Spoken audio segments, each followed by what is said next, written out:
After reviewing the game, I think I was pretty, kind of spot on after the game.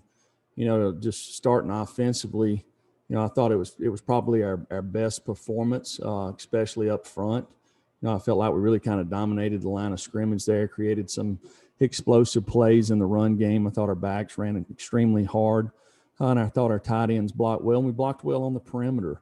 We created some explosive plays in the throw game. We were better on third down.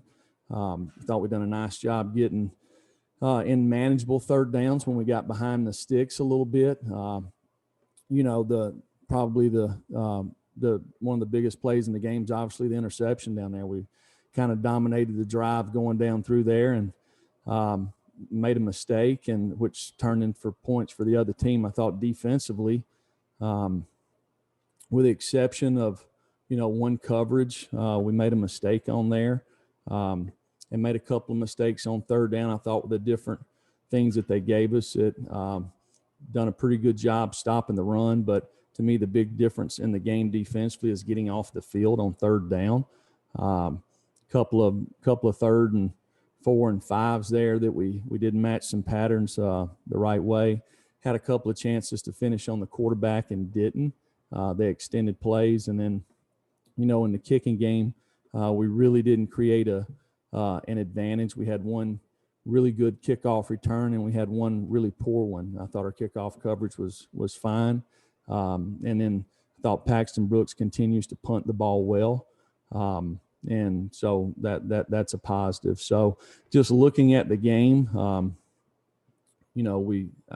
felt like from a effort, toughness, competitiveness, thought our kids tried to play for 4 quarters, play together, and tried to find a way. But we still, there's probably 6 or 7 plays in the game that were the difference in the game that, we need to be on the other side of, and we wasn't. So with that, I'll take any questions about that game. Questions? We'll start with David Pascal, then we'll go to Jimmy Himes. Jeremy, with Vanderbilt up, can you just talk? Vanderbilt seems to be playing its best ball of the year. When you talk about your team, I mean, was Saturday one of it? I mean, you said it was its best offensive, but if I ask best ball of the year, do you go back to Missouri game? No, we played much better in this game than we did in Missouri. To me, offensively, I think if you look at us over the course of the season, if you take away turnovers, we have a thing that we call it a War Daddy board, but just trying to figure out did these guys play the right way? So to make that board every week, you got to play the right way. You got to play, not have very many mental errors, play with toughness, effort, just compete the right way. So, as the season has went, to me, we've had more guys on that board.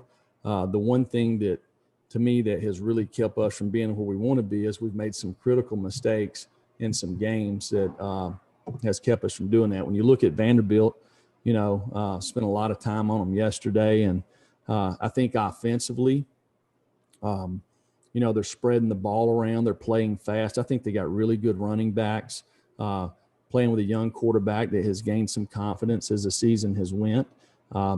Got good playmakers on the outside. They played really good against Florida.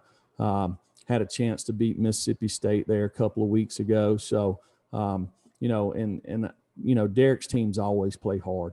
I think he does a really nice job getting the guys to believe in what they're doing and playing hard, and they always have. And then what's the Emerson update following the other night? Coming out of high school, Greg had a really bad injury. Didn't get a chance to play his senior year, and he just got a little bit of a twist there on an old injury. I think he'll probably be day-to-day this week. Thanks. Jimmy? Jeremy, as far as Eric Gray, it looks like he's becoming an elite running back. What makes him special? Is it his balance, his speed, his vision? What are the things that makes Gray so good? Well, I think when you look at his preparation, him and Ty and the whole running back group, those guys are really good competitors. They compete every week. They compete every day at practice. They're really good students. They're good leaders, so they try to do it the right way. And I think Jay's done a really nice job with them, continuing to kind of take them to the next level there. And I thought Saturday was probably Eric's best game. I thought the touches that Ty had, I thought Ty had a good game too. And in regard to the pick six, I saw Garantano. It looked like he was checking when he went to the line. Was he checking to a different play, or was he just calling the pass protections there, Jeremy? No, and that was an RPO. We obviously were late throwing the football, and he knows that we can't do that, and just made a mistake. Go Austin Price and David Ubben. Coach, I know you normally get the round of testing back on Monday. Everything clean with that? It's one of the reasons we didn't practice yesterday. Just if you look within our conference, it seems like some of the teams that have traveled the week before, we've been fortunate this year, but just kind of from a precautionary standpoint, we didn't practice yesterday so we could get this testing back today. It's still coming in. So as we get the final results, we'll have a little better idea this afternoon. David? Jeremy, how would you assess what you've gotten from your safeties this season? And when you look at some of the coverage busts that have come up the last couple of games, why are those things happening? Well, I think you can look. I think Jalen McCullough and Trayvon Flowers have played really good ball for us over their career. Jalen missed the entire fall camp, and he's just a sophomore. He got hurt against Missouri, and he's played the entire year with an injury. So their practice time has been cut down. Same with Trayvon. These guys are practicing 1 or 2 days a week, just precautionary to make sure we protect them. I think because of that, there's probably been a few things there. It's not like there's a ton, but when you turn a guy loose, the fastest guy in the country there, it's hard not to hit him, right? And at that point in time, the game's 10-0, and I got to do a better job getting these guys prepared. This is not unusual. We've had guys over the years that maybe based off an injury to protect them down the road, we limit their reps during practice. So it's just something that we as a coaching staff need to do a better job so these guys are prepared a little better. And pass protection, how would you assess how you guys have done there, specifically with Darnell and Wanye at the tackle spots? I thought this week we actually done a pretty good job. Our running backs, the one thing, our running backs ran the ball really well in the game. I felt like we didn't protect as well there as we needed to. And that's something that we've got to work on this week. We'll go to Blake Topmeyer, then Nicholas. Jeremy, you talked about the interception a little bit, but overall, after reviewing things, what was your evaluation of the way Jarrett played on Saturday, and how open do you see that competition being this week? Well, he done a lot of really good things in the game. Made a lot of good checks for us that got us in the right runs. These guys were shifting in and out of fronts, and that's important at the quarterback position. If you want to be efficient running the football, you got to make sure you're able to run it in the right fronts. Obviously, there's probably 3 or 4 plays in the game that needed to be better, particularly that one. It's a game-changing play, and it's something that he understands, and it's something that can't happen. You can't throw the ball to the other team anytime. There's going to be times that maybe you got a one-on-one shot or something, and you're throwing the ball and somebody makes a good play, or maybe there's a time, maybe there's pressure and somebody hits you or something and the ball flutters out. But that was an unforced error, and you can't have unforced errors. If I can follow up, you mentioned his impact on the running game. When a quarterback throws an interception, we all see that. How difficult do you think it is for a layperson to know what a quarterback is doing in the run game there, what their impact is? Because I'm not sure, that's something that's obvious to regular football observers. You said what kind of person, Blake? I couldn't understand. I didn't understand. Just folks like me, really. Oh, I got you. Yeah. Well, there's a lot. Like you can have guys that maybe throw the ball, make 2 or 3 really good throws, and you think they've had a good game, but maybe they miss in the run game, 50% of the time. There's a lot that goes into it. I mean, if you're going to run the zone to our right and they got 6 people over there and we got 3 guys to block them, we don't need to be running the zone over there. We need to be running it to the other side. So there's lots of things that kind of go into that. We've tried to keep it simple this year, just based off circumstance, really in our entire program, just because we've got guys in practice, out of practice. It's been an unusual year. So really in the kicking game, offensively and defensively, we've tried to err on the side of simplicity so we can make the other team beat us and give more guys an opportunity to play.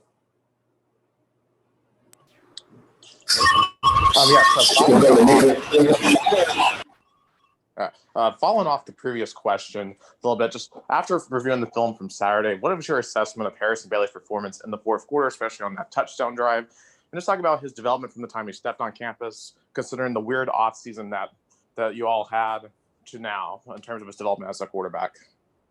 Right. So I think if you go back to the Kentucky game, I think Harrison got in 1 drive there. I'm not sure how many plays, maybe 8 to 10 plays in that game against Arkansas. Probably very similar, might have been a little bit more, maybe 10 to 14. And then Saturday, I think he got in 2 drives there. The one thing about him that I've really liked is I've liked his presence. He seemed to be pretty calm. He stepped in there and made 2 or 3 really good throws. Not all of them were caught, but he made 2 or 3 good throws. I feel like he kind of took what the offense gave him. If you go back and look, one thing that I really liked about it is the fact that he didn't really get any live reps much during fall camp. So these are kind of like his opportunities. And I thought he's taking advantage of them, so it gives him confidence moving forward, which is important for him, and some experience there playing on the road.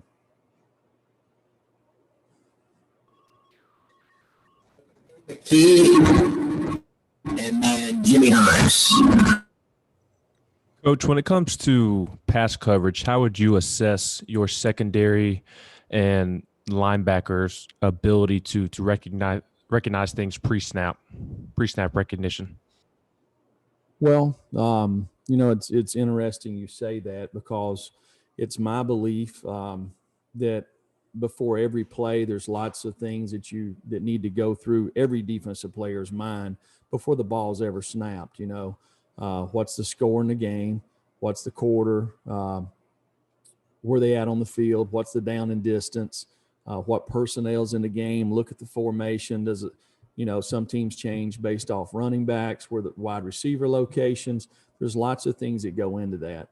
The best teams that I've been a part of, most of the time have experienced players that kind of play the plays. That's the way I like to put it when it comes to defensive football. You want to be as aggressive as you can possibly be as a defense, but at the same time, you want to have simplicity so you can just play the plays. I think particularly this last game, is a team that's very important to do that. There was a few change ups in the game that, they probably got us on. And I think some of our lack of experience, it's guys playing a couple of different positions on third down. They converted a couple of third downs because of that. Jeremy, with this losing streak, do you feel that the players have kept a pretty good attitude? Yeah, Jimmy, these guys are they work extremely hard. They prepare the right way. They compete at practice. They're smart guys, right? So most of these guys, they were, except for the freshman class, they were all here when we went on an 8-game winning streak, right? So, one thing that we try to do is after every game, we'll do it today. We go back and we have a meeting on the things that we've done really good, the things that we've done really bad. And more times than not, it's all about us. It's really not about the other team, whether it's execution, whether it's effort, whatever it is, so these guys have seen when the difference, the little things that it takes to be successful, and the little things that maybe keeps us on the short end of the stick, so to speak. So, I think we've got good leadership. I think the guys continue to work hard. I thought they played hard other night. There's just 4 or 5 plays in every game that changed the game. And we've not been able to be on top on those plays. And also, does it ever bother you if a defensive player kind of fakes an injury to prevent a penalty or to stop an offensive going fast? Does that ever bother you? Oh, we don't coach that. All right. So I've been at places where that was the norm, but we hadn't coached that here. It's never been addressed with any of our players. All right, Austin Price, then David Ubben. Coach, you guys are giving up, I think, 50% on third down to opposing offenses this year. What have you been able to kind of pinpoint, like, why they've been able to have success on third down, and what can you do to prevent that? Every week we go back and look at our quality control, and you start with 3rd and 1s to 2s. I think this year I believe it's 28 that we've had 3rd and 1s to 2s. Then we go 3rd and 3 to 6, 3rd and 7 to 10, and 3rd and 11 plus, and you want to see the percentages of that. Lots of times, obviously, 7 plus, 7 to 10, 11 plus. You should be better. We've been really good on 11 plus, which we should be. To me, we've not gotten off the field on 3rd and 3 to 6 and 7 to 10 like we normally would. So we've got to improve in those down and distances. And I've coached all different teams. I've coached teams that had phenomenal pass rushers. I've coached teams that really didn't have pass rushers. So you find ways to get it done. We have struggled in that this year. And in the next week, this will be important. Getting off the field on third down. It's been important every week, but we've got to focus and improve there for sure. David. Jimmy, some of the big plays, obviously the interception at the goal line this week.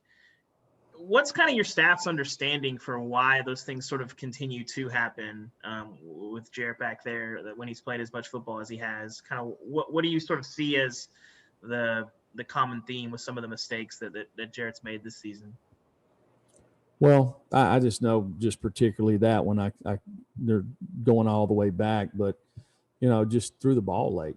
It's a bang bang deal. It's a run play. If it's there on the pass, you give it to them. If it's not, you throw it away. It's pretty simple. It's 13-10 ball game there. Ends up being at least a 10-point swing. Could have been 14 points. So it was a big play in the game, obviously, and can't do that. It's obvious, right? Just can't make those mistakes. Eric Kane, then Matthew Ray. Jeremy, Warren Burrell got the start the other night and got a lot of run out there at quarterback on defense. How would you evaluate his performance against Auburn? Warren's played really well the last 2 weeks. It's really the first action he's seen, a lot of action this year. He played really well for us early on last year as a freshman, and kind of got some guys back and didn't play as much, played on special teams. He missed a lot of fall camp. There was a point in time that we thought that we were going to move him to safety. And we did for one day during fall camp, just because we liked the way he was practicing and felt like that he was a guy that could give us some range in the back end, smart guy. And then he missed several weeks there of practice, came back the day before the South Carolina game. So it's kind of been a little bit of a roller coaster for him, but the kid has kind of stayed the course. He's kept working. And I really thought he played really good the last 2 weeks. Matt? Good, Bill. That's what I was going to ask. Okay, we'll go Jimmy Himes and Nicholas Hill. Jeremy, Mississippi State played against Georgia with 49 players. And I wonder, would you do that? Or would you think that's a disservice to your team? Or would it depend on who's out? How do you look at that?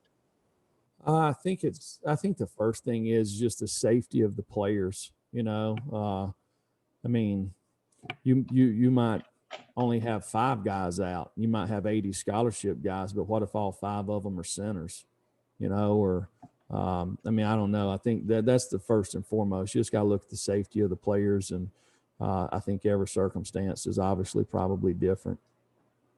And if I'm not mistaken, Jimmy, that might be the first time that actual numbers have been released this year, you know, in these situations. I mean, how many people have been out in the other games? Nobody really knows, right? Yeah. Also, what was the injury to Tyler Barron? The what? Tyler Barron. I saw him go down. What was his injury?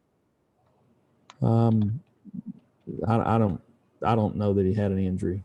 Okay. What? I don't know. I don't know during what the injury. game. Huh. Okay. Yeah, I just saw him go down. Yeah. During the No, game. I mean, these guys go down all the time, so I don't know exactly what injury wasn't on the injury report this morning. So. Okay. All right, we'll go to Nicholas Hill. All right, Coach, you know, considering that it is Thanksgiving week, just what are your plans for the week? Are you guys planning on practicing on Thursday? And additionally, just how do you approach the Thanksgiving week? Is it a little different from a normal game week, or do you just try to press forward as normal for Saturday's game? No, I think it changes when you play away. You obviously travel on Friday, so everything is sped up. You know, we always practice on Thursday, so we'll move it in the morning and give the guys some time off in the afternoon. Last question, Steve Moulton. Coach, what were your big takeaways from Auburn? Well, you know, just kind of looking at it, you know, for us defensively, we only gave up 3 explosive plays. That's probably the least amount we've given up against these guys in all my years of coaching. So, you know, our problem was we didn't get off the field on 3rd down, and we gave up 1 big explosive play that resulted in a touchdown. Thought offensively, I thought, you know, we moved the ball extremely well in between the probably the 20 to 20. But we didn't create enough explosive plays, I believe, in the throw game to get some cheap points there. And we didn't come away with enough points. Offensively, was there a big difference between Gus's offense and Chad's offense from what you saw? Yeah, there's, you know, I think Gus has a unique style of, if you've played him over the years, like a lot of us have, he gives you a lot of different looks. You know, I feel like Chad has been more conventional, so to speak. And I think each week they have taken a little bit of Gus's stuff and sprinkled in. Like other night, we got a lot what we call chevron unbalanced motion out of some Stanford formations, which they hadn't showed much this year, but it's some of the flavor that they've had in that family of football for a long time. All right. Thank you very much. Yeah.